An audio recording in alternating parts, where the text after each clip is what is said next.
안녕하십니까? 전기공학과 3학년 강영희입니다. 지금부터 반도체 및 나노공정 텀 프로젝트 1 발표를 시작하겠습니다. 첫 번째로 스케일, 무어의 법칙, 반도체 공정의 허들에 대해 말씀드리겠습니다. 스케일의 사전적 정의는 줄여서 나타낸 비율입니다. 즉, 내가 보고 있는 시점과 실제 크기의 비율을 나타냅니다. 이 그림의 20나노미터와 8나노미터가 뜻하는 것은 내가 보고 있는 사진에서 표시되어 있는 길이가 실제로는 20나노미터, 8나노미터라는 뜻입니다. 반도체에서 이 스케일이 중요한 가장 큰 이유는 경제성입니다. SK 하이닉스 뉴스룸에 따르면 반도체의 가격은 동일한 조건일 경우 매년 30%씩 감소한다고 합니다. 따라서 이를 보상해주기 위해 반도체 칩 내부의 트랜지스터 개수를 늘려야 합니다. 이를 위해 사용되는 것이 스케일링 다운으로 트랜지스터의 물리적 크기를 줄이는 방식입니다. 흔히들 몇 나노공정이라고 얘기하는 것이 트랜지스터에서의 유효 채널 길이를 뜻합니다. 트랜지스터의 유효 채널 길이를 줄였을 때 나타나는 이점으로는 당연하게도 트랜지스터의 크기가 줄어들고 한 웨이퍼에서 여러 개의 반도체 칩을 생산할 수 있기 때문에 경제적으로 이득이 됩니다. 또한 저항 성분과 커패시터 성분으로 인한 RC 딜레이 감소를 통한 속도 향상, 적은 전력을 통한 반도체 구동 등이 있습니다. 다음으로는 무어의 법칙과 스케일링 다운의 한계에 대해 말씀드리겠습니다. 무어의 법칙이란 한 반도체 칩에 집적할 수 있는 트랜지스터의 개수가 2년마다 2배씩 증가한다는 이론입니다. 사실 무어의 법칙은 자연스럽게 지켜진 것이 아니라 여태까지 반도체 제조업체들이 의도적으로 무어의 법칙을 따르면서 전략을 짜왔습니다. 이때 쇼 채널 이펙트로 인해 기존의 트랜지스터 구조로는 스케일링 다운에 제한이 생겼습니다. 쇼 채널 이펙트란 간단히 게이트가 전류를 제어하지 못해 누설 전류가 증가하는 현상입니다. 이를 해결하기 위해 게이트와 채널의 접촉 면적을 넓힌 FinFET, GAA와 같은 구조로 변화시키며 현재는 약 3나노미터 공정에 다다랐습니다. 그러나 현재 반도체 산업은 무어의 법칙 추구를 포기하는 과정에 있습니다. 스케일링 다운에 의한 장점도 있지만 쇼 채널 이펙트를 더 이상 제어하기 힘들어졌고 크기가 작아질수록 높이 적층되는 방식을 사용하기 때문에 많은 열이 발생하게 됩니다.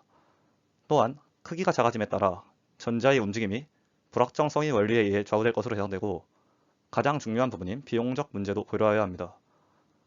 물리학이 한계에 다다르기 전에 돈이 먼저 부족할 것이라는 말이 있습니다. 요즘 파운드리 업체들은 비용을 매우 중요하게 생각합니다. 반도체의 스케일이 절반으로 줄어들 때마다 제조업체는 훨씬 더 정밀하고 완전히 새로운 세대에 해당하는 포토리소그래피 기계가 필요합니다. 이에 따라 새로운 펨 라인을 구축하려면 수십억 달러에 달하는 투자가 필요합니다. 하지만 투자한 만큼 수익을 거둬들일 수 있는지 확실하지 않으며 대규모의 투자를 할 수 있는 회사가 몇 없기 때문에 여러 회사가 스케일링 다운 경쟁에서 빠지게 되었고 추가적으로 스케일링 다운의 속도가 반도체 시장의 순이익을 따라하지 못하는 경향이 있습니다.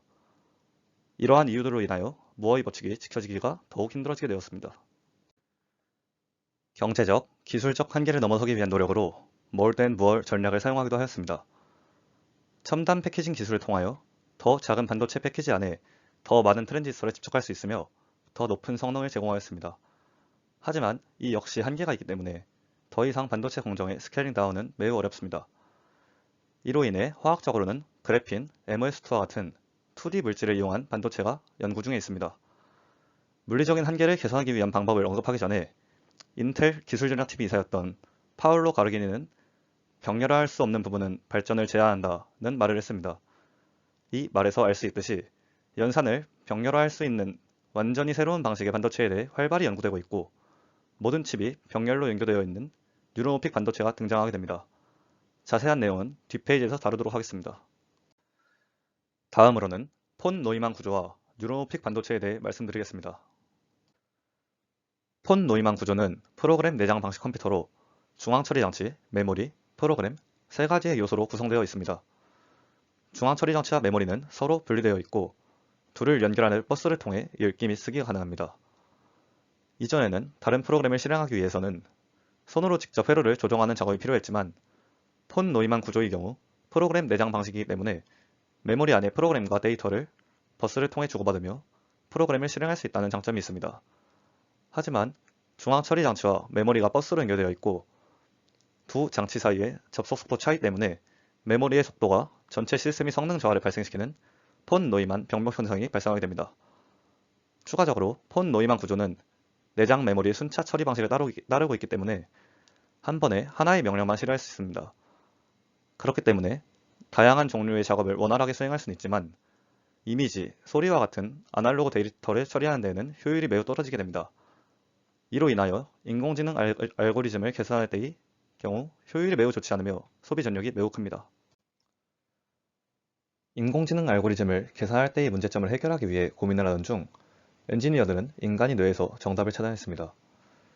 인간의 뇌는 1000억 개가 넘는 모든 신경세포가 100조 개 이상의 시냅스로 병렬 연결되어 있습니다. 이로 인해 밥 한 그릇 수준인 약 20W의 저전력으로도 기억, 연산, 추론, 학습 등을 동시에 수행할 수 있습니다. 엔지니어들은 이를 모방하여 모든 칩을 병렬로 연결한 뉴로픽 반도체를 생각해냈습니다. 순차 처리 방식의 컴퓨터가 병렬로 동작하는 인간의 뇌를 모방해 기억과 연산을 대량으로 동시에 진행할 수 있도록 만든 것입니다. 이를 통하여 인간의 뇌와 비슷하게 이미지, 소리와 같은 아날로그 데이터 처리를 훨씬 빠르고 효율적으로 만들 수 있게 됐습니다. 예를 들어 기존 구조로 만들어진 구글의 고양이 얼굴 자동인식 소프트웨어의 경우 인공지능을 구현하기 위해 약 16,000여 개의 프로세서가 필요했고 매우 큰 전력을 소모했습니다. 하지만 뉴로픽 반도체를 이용하면 미래의 인공지능은 밥 한 그릇 정도의 훨씬 적은 전력과 더 빠른 속도로 구현할 수 있게 될 것입니다. 현재 뉴로픽 반도체를 만들기 위해 수많은 노력을 하고 있지만 아직까지 갈 길이 멀다는 것이 학계의 의견입니다. 다음으로는 네이처 리뷰 논문에서 찾은 레퍼런스 논문인 로이히 Neuropeak Many-Core Processor with On-Chip Learning에 대해 말씀드리겠습니다. 로이히는 128개의 뉴로픽 코어, 3개의 내장형 X86 프로세서 코어, 4개의 방향으로 다른 칩으로 확장하는 오프칩 통신 인터페이스로 구성된 매니코어 메쉬가 특징입니다.